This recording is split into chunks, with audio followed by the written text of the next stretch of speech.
Graça e paz, irmãos. Vamos abrir a palavra de Deus no livro de Daniel, capítulo 3. Daniel, capítulo 3. Nesta manhã, vamos meditar um pouco em Daniel, capítulo 3. E vamos começar lendo os versículos 17 até o 21 inicialmente, e que o Senhor revele a sua palavra em nossos corações, em nome de Jesus Cristo, nosso Senhor e Salvador. Eis que o nosso Deus, a quem nós servimos, é que nos pode livrar. Ele nos livrará da fornalha de fogo ardente e da tua mão, ó Rei. E se não, fica sabendo, ó Rei, que não serviremos a teus deuses, nem adoraremos a estátua de ouro que levantaste. Então Nabucodonosor se encheu de furor e mudou-se o aspecto do seu semblante contra Sadraque, Mesaque e Abednego. Falou e ordenou que a fornalha se aquecesse 7 vezes mais do que se costumava aquecer. E ordenou aos homens mais poderosos que estavam no seu exército que atassem a Sadraque, Mesaque e Abednego para lançá-los na fornalha de fogo ardente. Então esses homens foram atados, vestidos com as suas capas, suas túnicas e seus chapéus e demais roupas, e foram lançados dentro da fornalha de fogo ardente.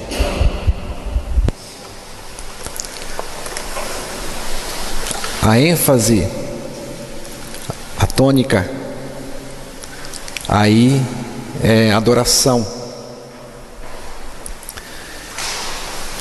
Deus, irmãos, não precisa de ser adorado para ser Deus. Ele é adorado porque Ele é Deus. A adoração está voltada mais para a nossa necessidade que nós temos de Deus mesmo. A única coisa no culto que é para nós é a palavra, porque nem a oração é. A única coisa no culto que é para nós é a palavra. A igreja que adora verdadeiramente, ela quer ficar com Jesus e não se satisfaz com outra coisa que não seja Ele mesmo. O nosso privilégio, irmãos, é adorar a Deus. A adoração de uma igreja regenerada, salva por Jesus Cristo, tem uma particularidade só dela. A NASA gravou o som das estrelas. É uma coisa linda. É uma música. É um louvor. É uma sinfonia. É um louvor em reconhecimento ao Criador. Mas tem também sinfonia de pardais, sinfonia de cigarras, tem o canto das baleias, tem a melodia dos golfinhos, tudo ao Criador. O universo inteiro é uma toada ao Criador. É um reconhecimento que Ele é o Criador. Mas o louvor da igreja, a adoração da igreja, a música espiritual da igreja é algo muito maior.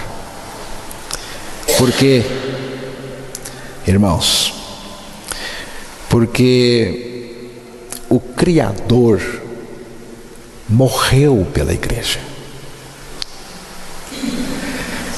E a igreja morreu com o Criador. O Criador ressuscitou pela igreja. E a igreja ressurgiu quando ele ressuscitou. A vida do Criador está na igreja. Está nela. Ele vive nela. Envolve pecado, envolve cruz, envolve salvação, ressurreição. E tudo isto é graça, é misericórdia. Graça, o que é graça, o que é misericórdia? Misericórdia, irmãos, é Deus não dando a nós o que nós merecemos. E nós merecemos e merecíamos o inferno. Mas Deus não nos deu o inferno.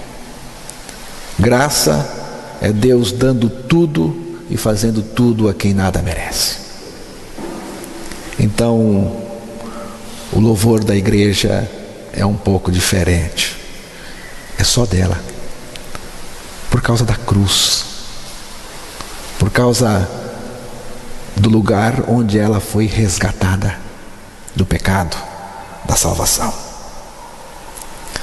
Adoração, irmãos, é o centro da manifestação do homem diante de Deus. Deus não precisa da nossa adoração. Nós é que precisamos adorá-lo, porque ao adorá-lo encontramos o significado da nossa vida, significado verdadeiro.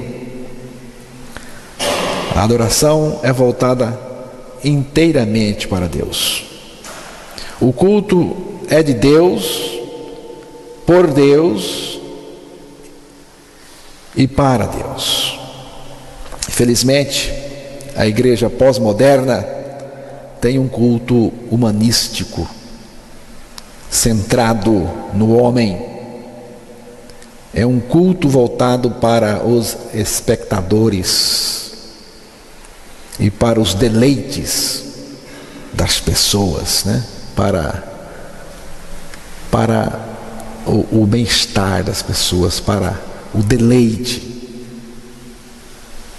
das pessoas. Infelizmente é isso.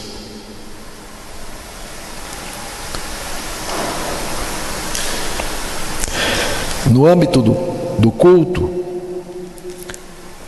não pode ter nenhum louvor, nenhum reconhecimento ou honra para nós.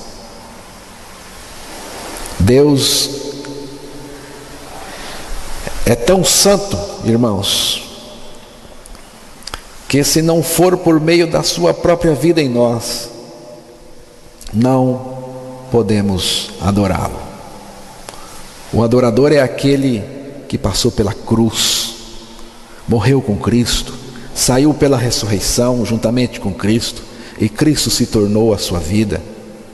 Só quem morre, irmãos, com Cristo pode adorar,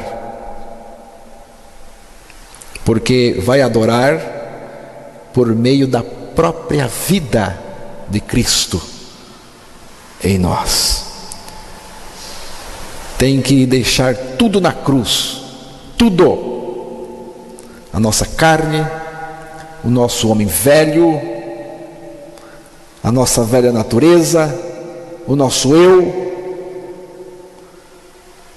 tem que ser rendido tudo na cruz, tem que morrer lá, no corpo de Cristo crucificado.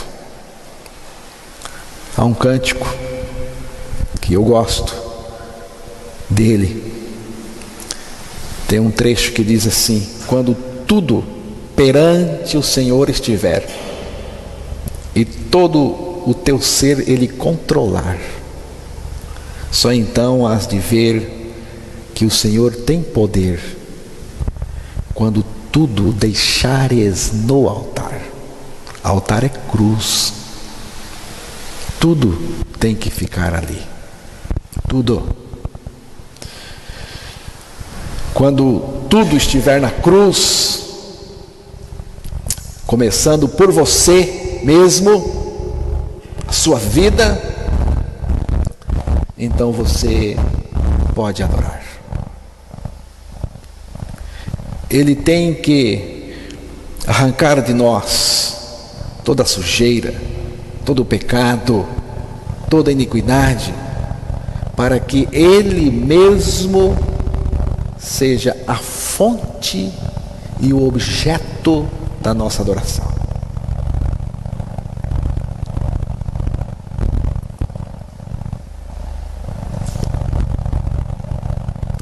A adoração do salvo, irmãos, é a afirmação daquilo que Deus fez por nós e daquilo que Deus é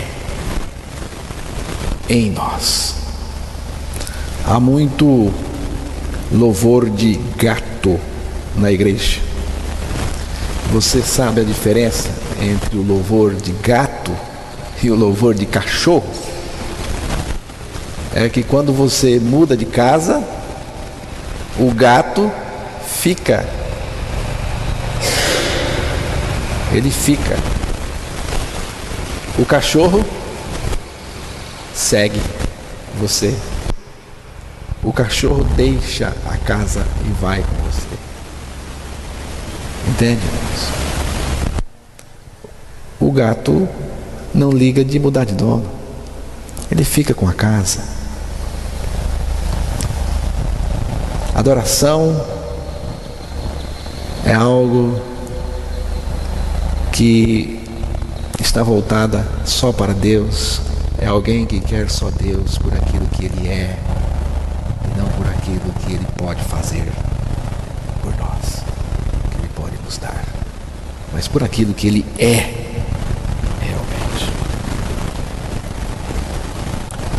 A verdadeira adoração só é possível a partir da nossa total libertação do pecado, que acontece na nossa morte e ressurreição juntamente com Cristo. Irmãos, Ele foi crucificado, Jesus foi crucificado, mas nós também fomos.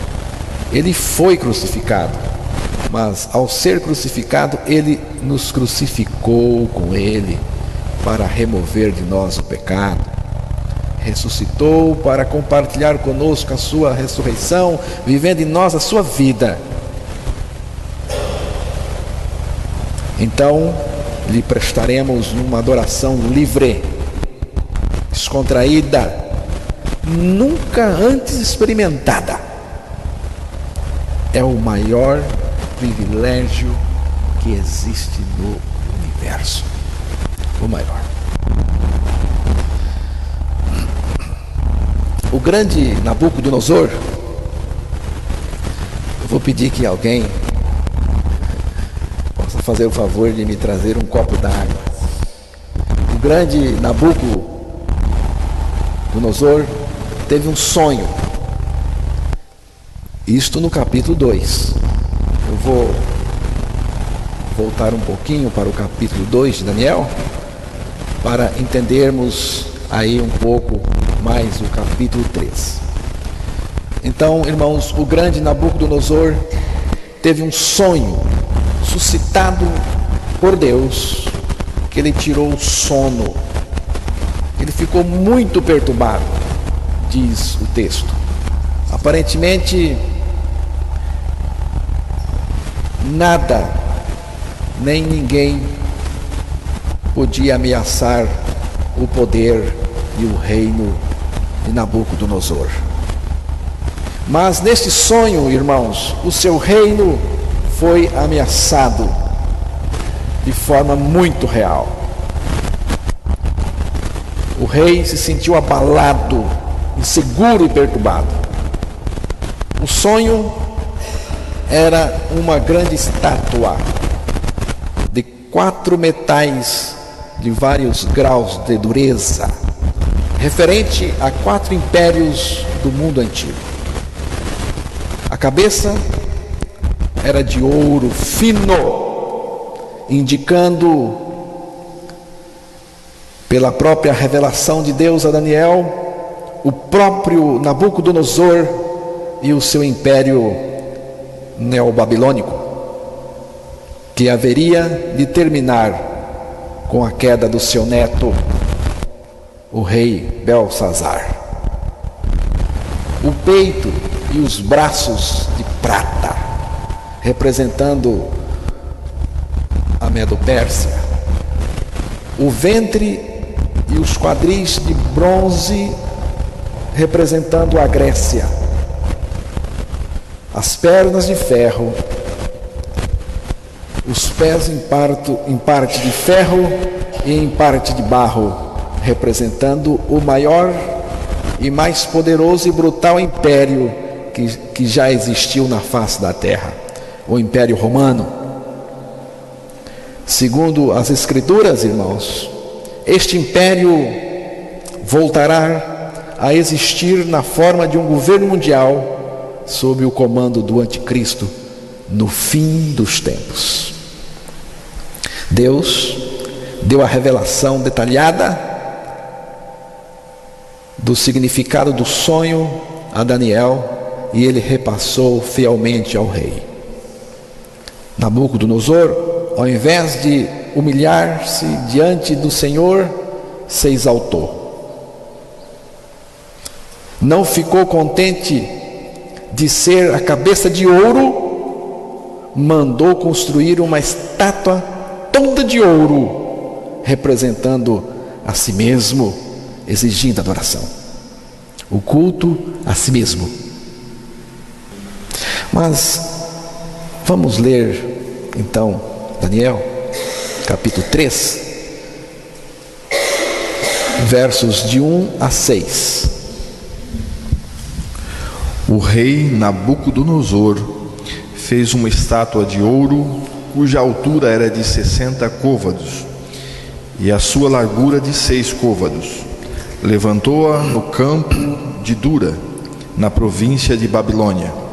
Então o rei Nabucodonosor mandou reunir os príncipes, os prefeitos, os governadores, os conselheiros, os tesoureiros, os juízes, os capitães e todos os oficiais das províncias, para que viessem à consagração da estátua que o rei Nabucodonosor tinha levantado. Então se reuniram os príncipes, os prefeitos, os governadores, os capitães, os juízes, os tesoureiros, os conselheiros e todos os oficiais das províncias à consagração da estátua que o rei Nabucodonosor tinha levantado. E estavam em pé diante da imagem que Nabucodonosor tinha levantado. E o arauto apregoava em alta voz: ordena-se a vós, ó povos, nações e línguas, quando ouvirdes o som da buzina, da flauta, da harpa, da sambuca, do saltério, da gaita de foles e de toda espécie de música, prostrai-vos-eis e adorareis a estátua de ouro que o rei Nabucodonosor tem levantado. E qualquer que não se prostrar e não a adorar, será na mesma hora lançado dentro da fornalha de fogo ardente. Adoração a Deus, somente a Deus, é coisa séria. A imagem, como o texto falou, era grande, cerca de 30 metros de altura e 3 metros de largura. O texto não informa se a estátua era de algum deus ou se era do próprio rei. Tudo indica, irmãos, que era do próprio rei Nabucodonosor. Era marcada com o número 6. 60 côvados e 6 côvados. 6, irmãos, é o número do homem, é o número do mal, é o número da besta.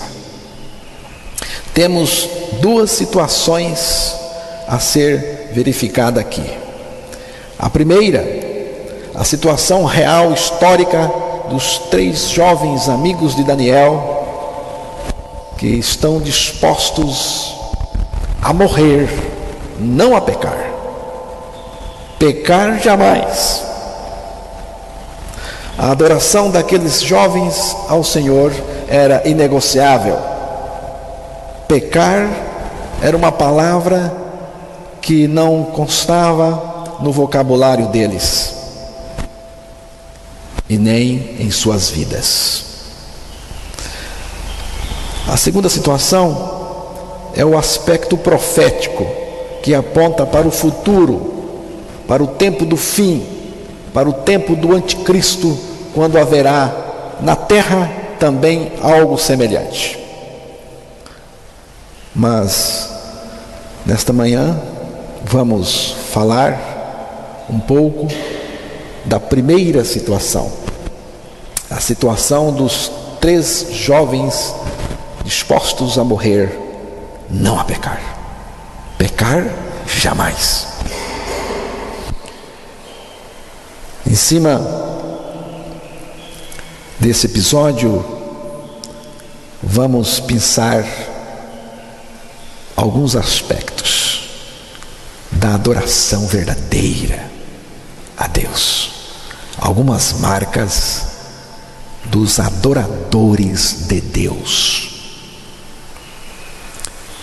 Adoradores de Deus, não de mamon, não do dinheiro, não deste mundo, não do pecado, adoradores de Deus.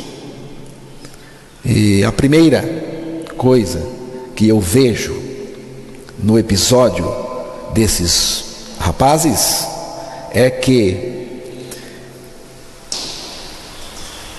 na adoração não se admite pecado. Na vida dos adoradores de Deus não admite pecado. Versos 10 até o 12. Tu, ó Rei, fizeste um decreto pelo qual todo homem que ouvisse o som da buzina, da flauta, da harpa, da sambuca, do saltério e da gaita de foles e de toda a espécie de música, se prostrasse e adorasse a estátua de ouro. E qualquer que não se prostrasse e adorasse seria lançado dentro da fornalha de fogo ardente. Há uns homens judeus, os quais constituíste sobre os negócios da província de Babilônia, Sadraque, Mesaque e Abednego. Estes homens, ó Rei, não fizeram caso de ti, a teus deuses não servem, nem adoram a estátua de ouro que levantaste. Transgredir, não. Gente firme, que sabe o que é adoração, que sabe o que é santidade, que conhece. Pecar jamais, adorar sempre. Esse é o lema do adorador. Mas nós não temos condição. Mas Cristo tem, irmãos. A nossa suficiência vem dele. A nossa condição é Ele em nós. Adoração não é misturada com pecado. Ela não é profana. Ela não é imunda. Ela é santa. O Salmo 96, verso 9.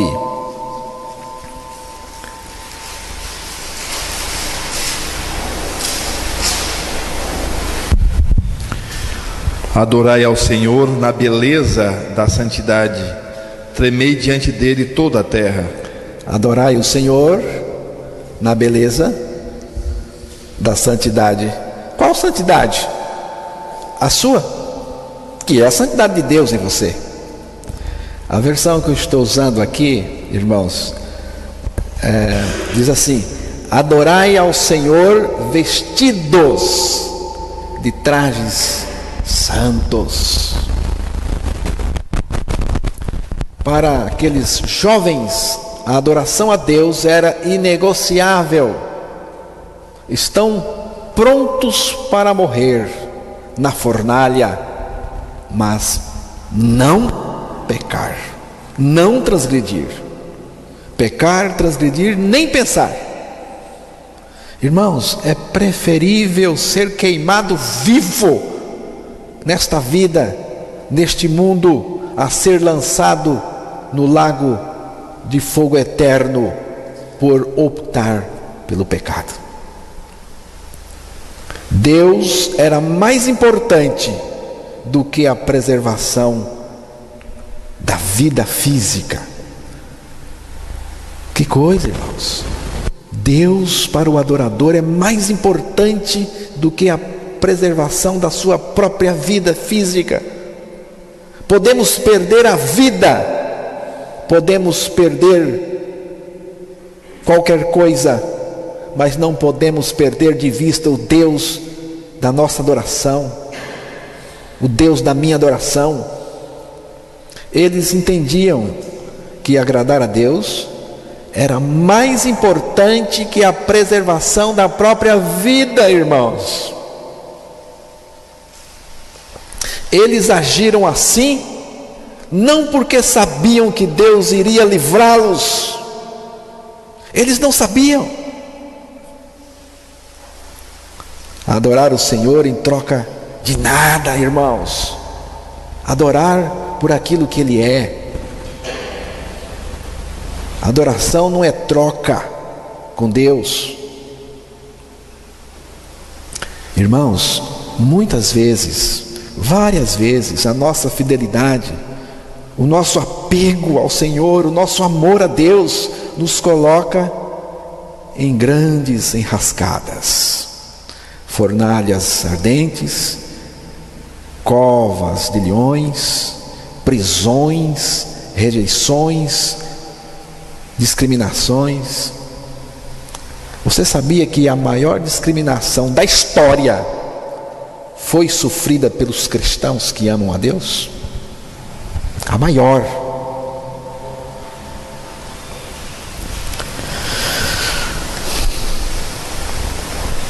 O nosso compromisso não é com sucesso, é com Deus mesmo.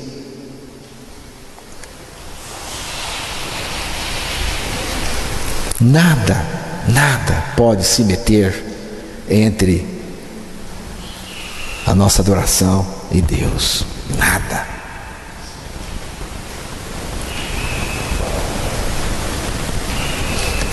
Irmãos, eles estavam dispostos a ir até a morte por um ato de adoração, dispostos a morrer por um ato de adoração, e sem bravatas, tipo, eu repreendo, eu decreto, está amarrado. Como diz o ditado popular, na hora da onça beber água, na hora do vamos ver, essas bravatas não valem nada. A nossa adoração não está na mesa de negociação, nem se corrompe com o pecado. Daniel capítulo 3, versículo 16.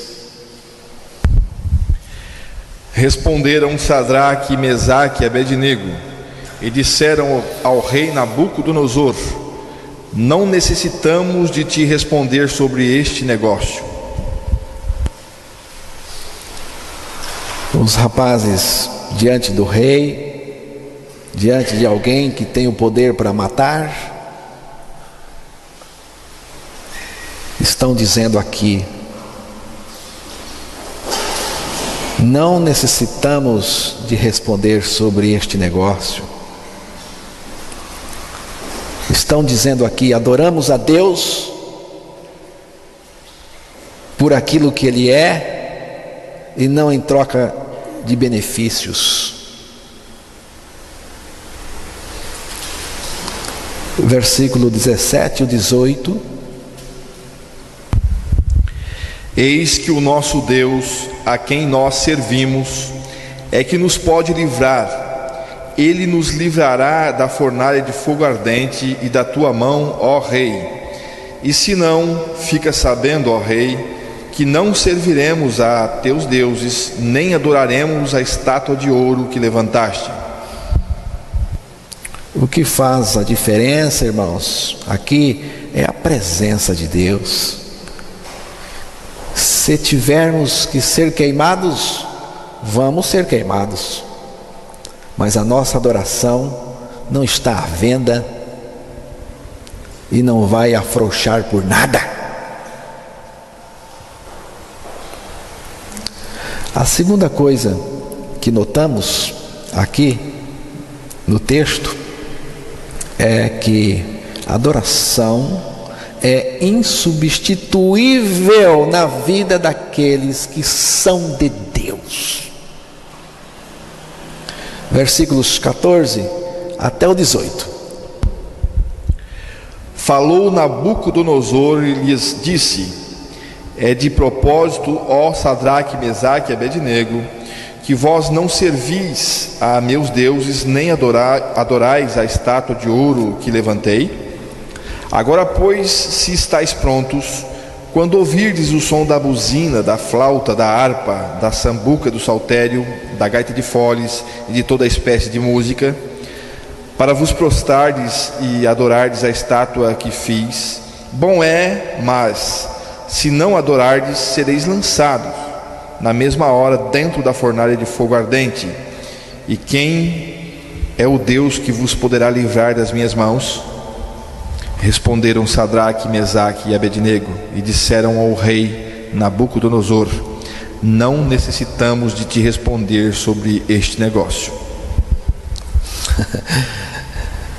O rei pergunta na cara deles: é de propósito que vós não servis os meus deuses, nem adorais a estátua de ouro que levantei? Resposta: não necessitamos responder ao rei sobre este negócio. Não é da tua conta. Adoração para nós é algo insubstituível. É o que está sendo dito aqui. Adoração para nós, ó Rei, é algo insubstituível. Podemos perder o emprego e até a vida, mas não podemos perder de vista o Deus que adoramos. O adorador nunca perde Deus de vista.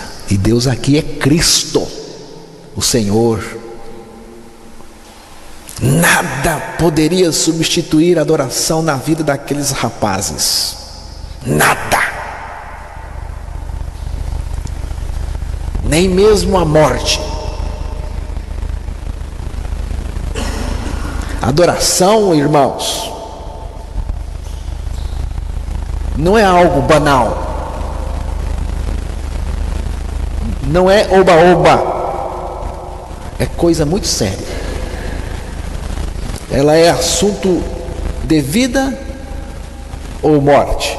Mesmo quando a ameaça de morte não está em jogo. Os 3 moços renunciaram à própria vida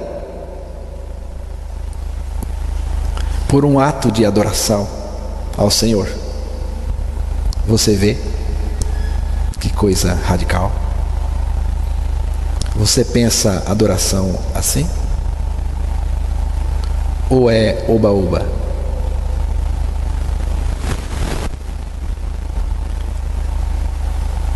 Você acha que a adoração vale a pena?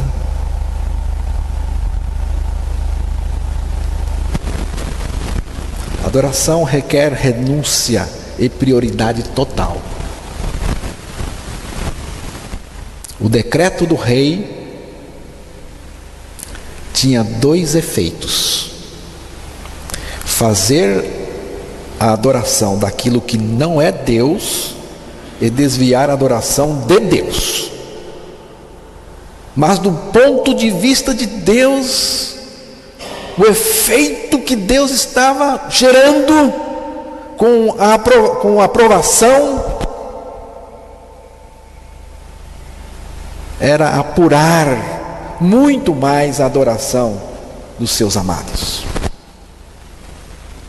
Adoração é coisa séria, embora seja alegre. É séria e prioritária.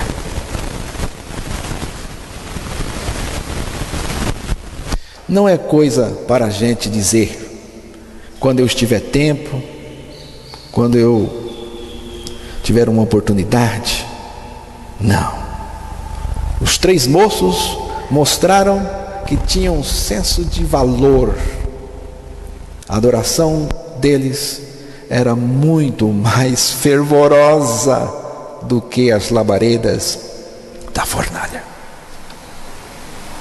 Eles podiam dizer: pode vir quente, que eu estou fervendo, porque a adoração deles tinha muito mais temperatura do que a fornalha do rei. A sua adoração é assim? Uma terceira coisa que eu noto aqui é que a adoração a Deus deixa o inferno furioso, com muita raiva. Versículo 19. Então Nabucodonosor se encheu de furor e mudou-se o aspecto do seu semblante contra Sadraque, Mesaque e Abednego. Falou e ordenou que a fornalha se aquecesse 7 vezes mais do que se costumava aquecer. Aqui está uma das coisas mais impressionantes, irmãos. A intimidação que o rei fez era muito forte. Foi a terceira, intimidação do rei, porque a primeira tentativa de interferir na adoração, e Satanás estava por trás disso, porque ele é um especialista em adoração. Você sabia que Satanás é um especialista em adoração? Ele conhece tudo. Ele mesmo foi um adorador de Deus, e ele pretende pegar a adoração para ele, e ele está por trás. E a primeira tentativa foi quando o decreto do rei foi anunciado. A segunda tentativa foi quando os rapazes foram chamados à presença do rei, e ele então reafirmou o decreto. A terceira é essa: está com muita raiva, porque ele estava perdendo. E aqui está algo sério. O rei ficou transtornado de raiva e mandou aquecer a fornalha 7 vezes do que era costume. Ficou tão quente, irmãos, que o calor da beira da fornalha matou os homens encarregados de jogar na fornalha os rapazes.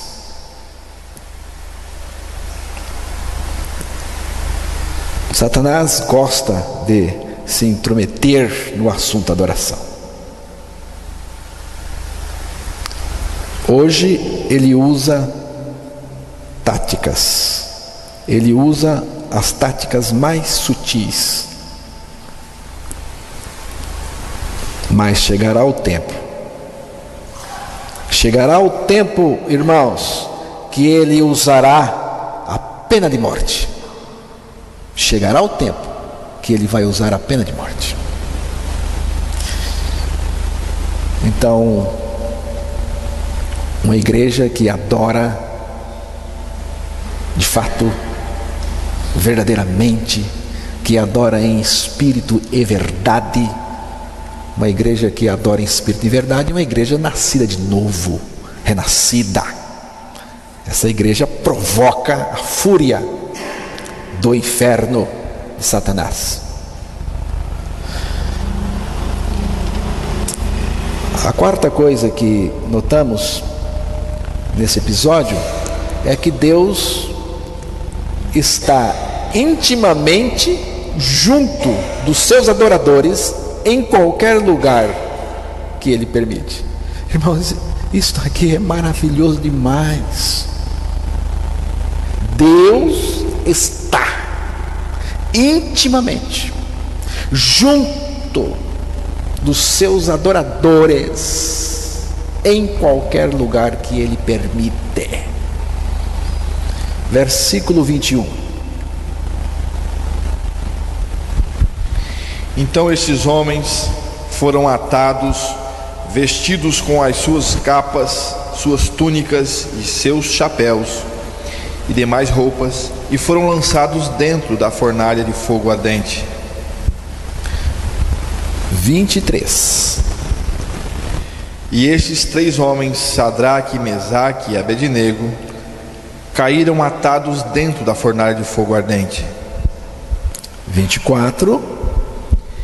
Então o rei Nabucodonosor se espantou e se levantou depressa, falou dizendo aos seus conselheiros: não lançamos nós dentro do fogo 3 homens atados? Responderam e disseram ao rei: é verdade, ó rei. 25.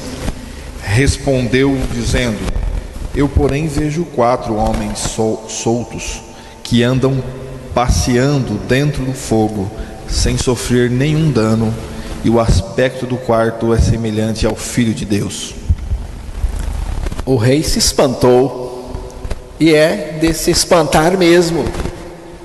O adorador causa essa impressão. Até no inferno, o adorador é conhecido pelos demônios.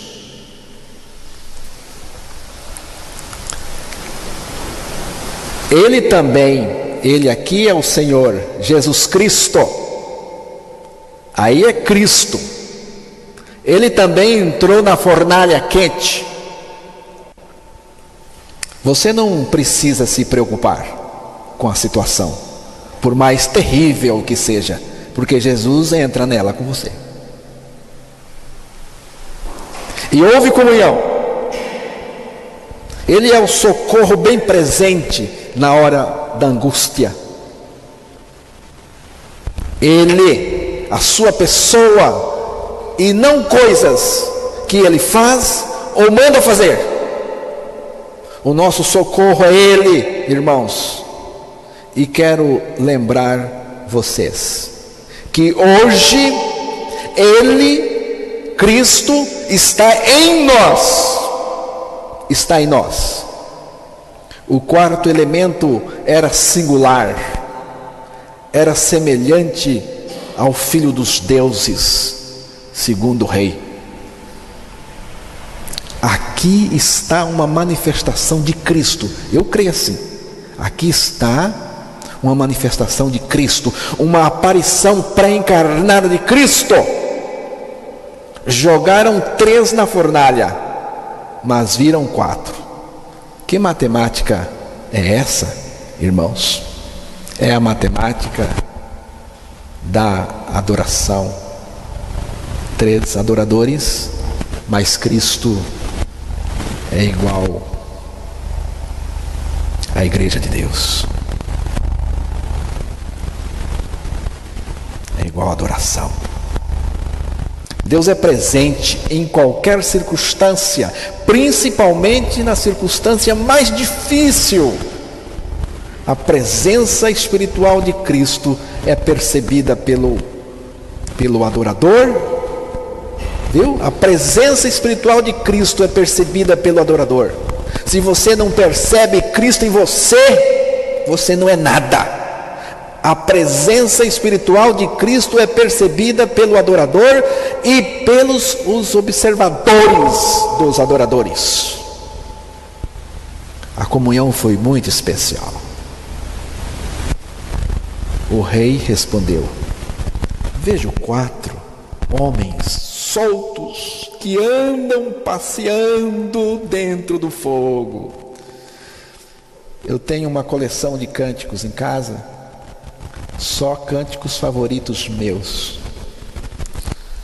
Aí eu entro no escritório e coloco e fico ouvindo. Fico horas ouvindo. Um deles é este,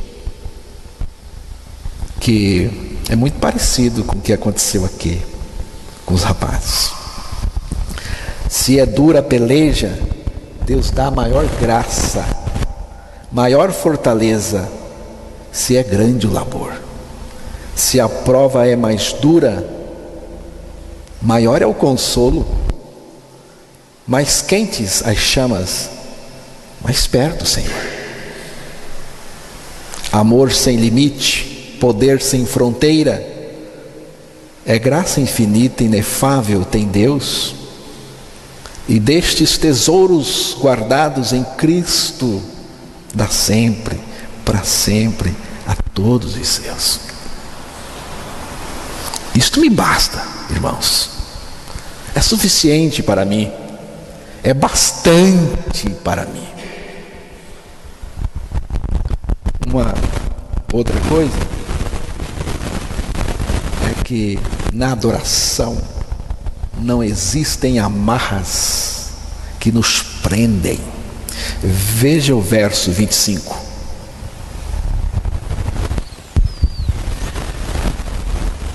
Serás tirado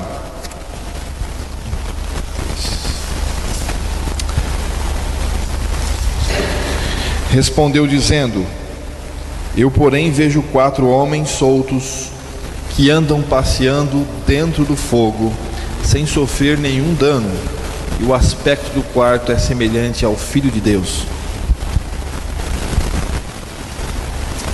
Soltos, foram jogados amarrados, bem amarrados, mas estão soltos. Estão soltos, livres. Não foi o fogo não que queimou as amarras, foi Cristo que tirou as amarras. Foi Cristo que tirou, colocando-os livres para adorá-lo. Irmãos, na adoração não existe cativeiro, amarras e prisões. Não existe escravismo, não existe. O adorador é livre, é livre.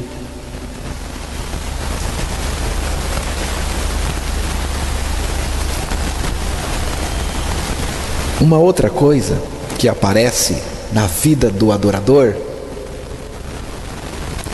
preste atenção, é um espírito humilde, sem azedume. Versículo 26. Então, chegando-se Nabucodonosor à porta da fornalha de fogo ardente, falou dizendo: Sadraque, Mesaque e Abednego, servos do Deus Altíssimo, saí e vinde. Então Sadraque, Mesaque e Abednego saíram do meio do fogo. O rei gritou: sai e vinde. Então eles saíram. Que coisa, irmãos. Eles ficaram esperando o rei chamar, porque o rei era uma autoridade. Eles esperaram o rei chamar para sair. Era um passeio de comunhão com o Senhor. Estava muito gostoso lá. Você entende isso? Eu quero passear de mãos dadas com Jesus aqui dentro de mim. Eu quero comunhão com Ele. É aqui que está o poder.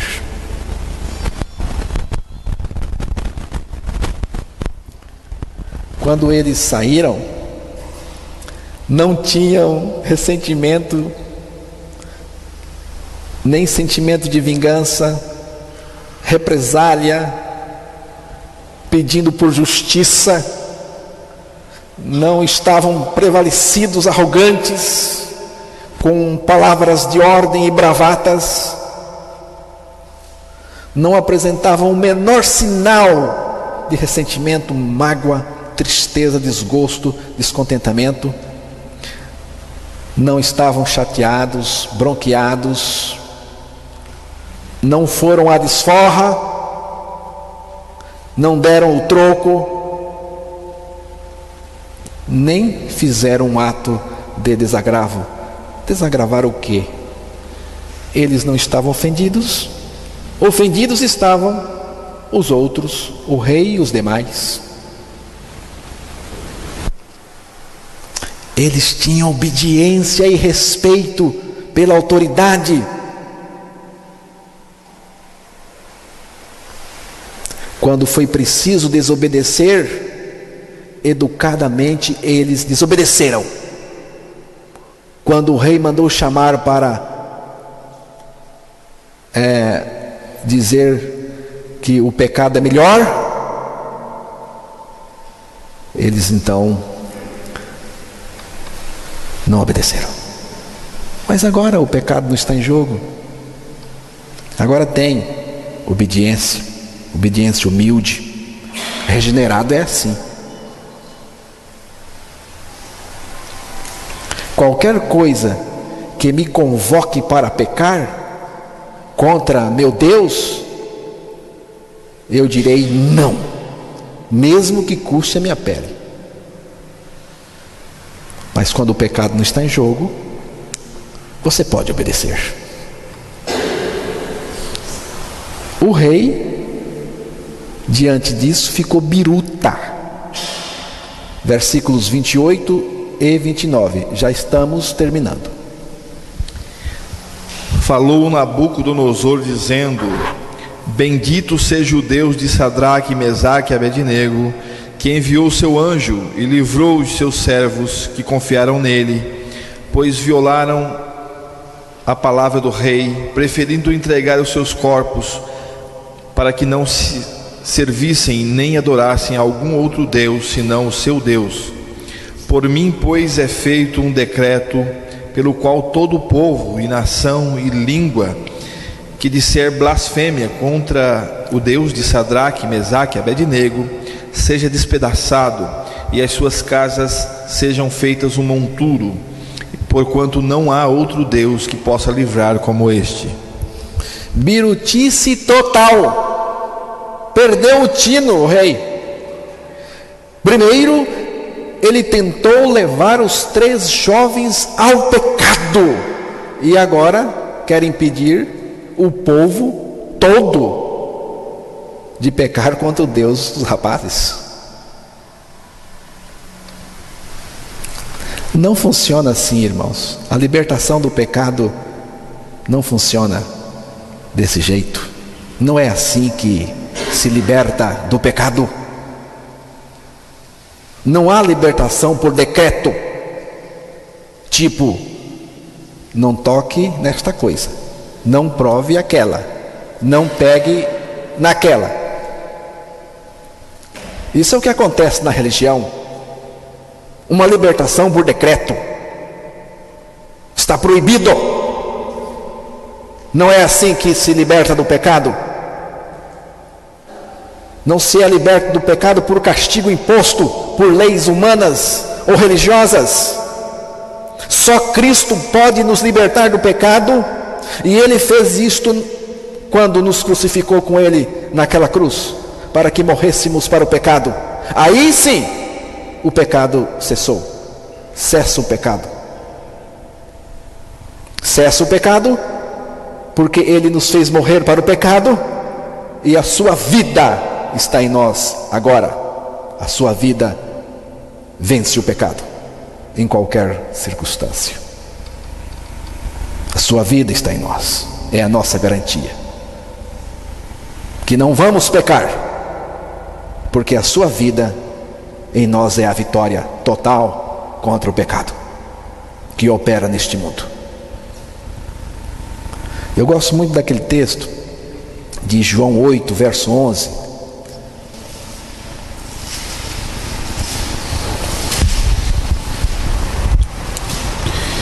E ela disse: ninguém, Senhor.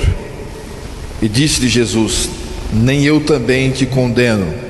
Vai-te e não peques mais. É a história daquela mulher apanhada em adultério, que foi levada a Jesus. A salvação de Jesus é do pecado. Jesus confronta a mulher neste texto, cujo pecado estava exposto como ferida brava na perna, de uma maneira evidente. Jesus se levanta,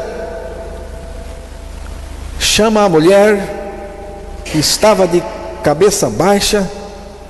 Ele levanta a cabeça, olha para a mulher, e a mulher olha para ele. Então ele diz algo tremendo, tremendo. Ele diz isto para todos os que ele salva. Ele só não diz para aqueles que ele não salvou. Ele não disse isso para os escribas e fariseus. Ele disse para a mulher.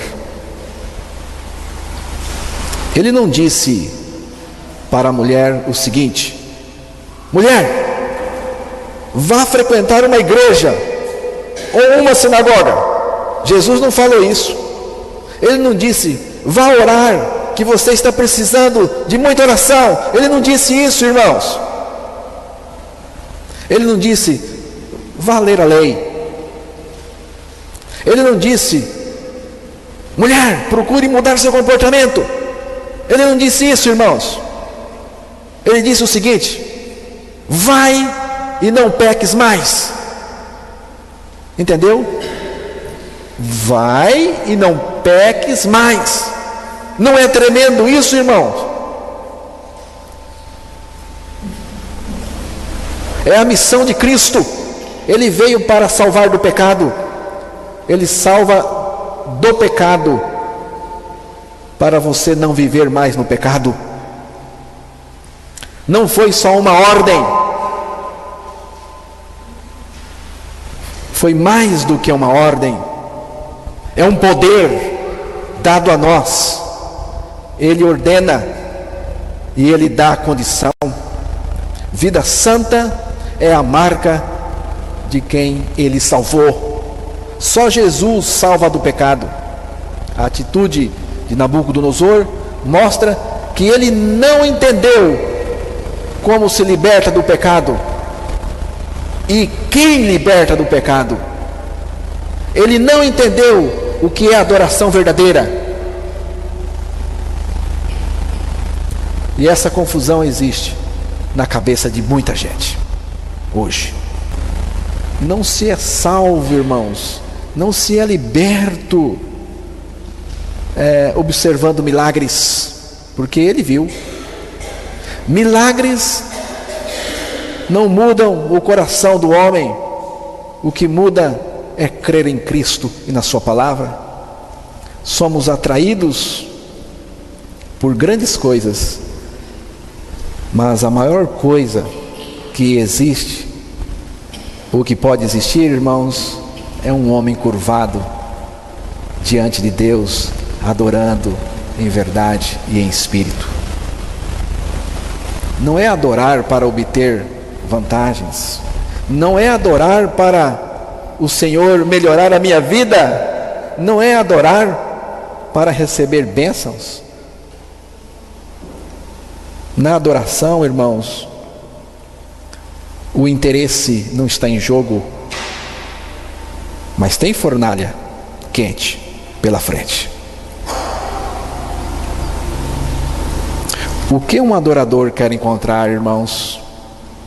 Ele quer encontrar a presença de Deus somente. Nada menos do que isto satisfaz um adorador.